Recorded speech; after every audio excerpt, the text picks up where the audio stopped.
Our channel does not promote any violent, harmful, or illegal activities.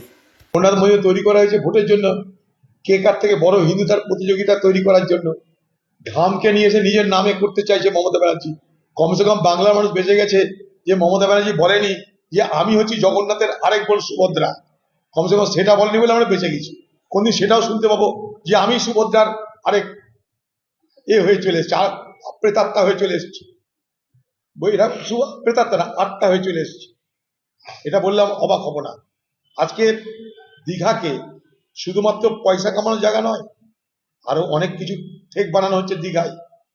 দীঘায় তৃণমূল নেত্রী মমতা ব্যানার্জির নেতৃত্বে আজকে আজকে সেখানটাই নানা ধরনের অপকর্ম করা হচ্ছে। নারী ব্যবসা হচ্ছে, জেনে রাখুন, নারী ব্যবসা। দীঘাতে দিদির নেতৃত্বে, বাংলার মুখ্যমন্ত্রী মমতা ব্যানার্জির নেতৃত্বে দীঘার সমুদ্র তটে, দীঘার এলাকায় নারী ব্যবসা রমরমিয়ে চলছে, জুয়ার ব্যবসা রমরমিয়ে চলছে, মদের কারবার রমরমিয়ে চলছে। আগামী দিনে সেই জায়গায় অনেক বড় বড় দুর্ঘটনার খবর আপনারা জানতে পারবেন। এগুলো সব তৃণমূলের নেতাদের হোটেল তৈরি হয়েছে। তৃণমূলের কাটমানির পয়সায় সেখানে বেশিরভাগ হোটেল। সেই হোটেলের মালিক মানে তৃণমূলের মালিক। সেখানে পর্যটক যারা, তাদের তো অসুবিধা হবেই।